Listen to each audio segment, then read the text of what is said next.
Pemerintah terus melakukan pemantauan secara ketat terhadap perkembangan kasus varian Omikron. Bahkan evaluasi pemberlakuan pembatasan kegiatan masyarakat atau PPKM kembali dilakukan seminggu sekali.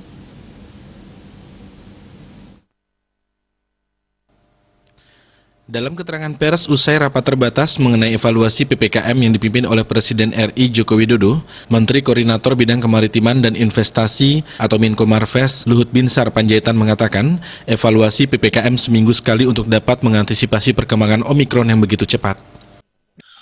Pemerintah hari ini akan terus melakukan pemantauan secara ketat terhadap perkembangan dan lonjakan kasus yang disebabkan oleh Omikron. Hari ini saya menegaskan bahwa pemerintah akan tetap menggunakan PPKM level sebagai berbasis pengetatan kegiatan bagi sosial masyarakat. Selain itu, pemerintah juga akan kembali melakukan asesmen PPKM yang dievaluasi setiap minggunya dan menghapus asesmen 2 minggu semata-mata untuk mengikuti perkembangan kasus Omikron yang diprediksi meningkat sangat cepat ini.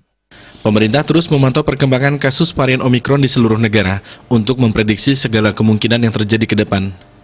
Menko Marves pun menegaskan bahwa pemerintah melakukan berbagai langkah mitigasi agar tren peningkatan kasus Omikron di Indonesia lebih landai dibandingkan negara lain.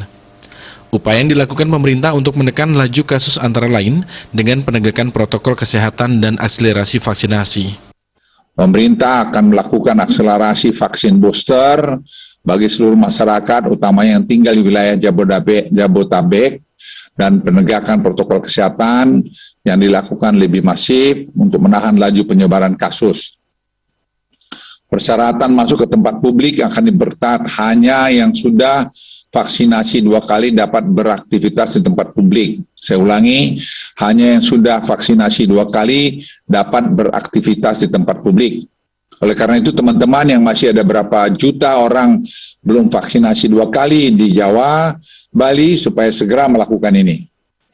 Selain itu, pemerintah juga akan mendorong terus vaksinasi dosis kedua untuk umum dan lansia, terutama di provinsi, kabupaten, kota yang belum mencapai 70%. Saya mohon khusus kepada seluruh kepala daerah dan pimpinan wilayah di daerah yang dosis 2 umum dan lansia masih berada di bawah 70% untuk mempercepat vaksinasi supaya memberikan perlindungan terhadap varian Omikron. Selain itu, pemerintah juga menghimbau masyarakat untuk membatasi mobilitas yang tidak perlu, serta menghindari kegiatan yang berpotensi menimbulkan kerumunan. Pemerintah juga meminta kepada seluruh masyarakat untuk tidak bepergian ke luar negeri untuk kegiatan yang tidak esensial. Menko Marves kembali menekankan bahwa dukungan semua pihak akan sangat menentukan keberhasilan dalam penanganan pandemi di tanah air. Bali Pos melaporkan.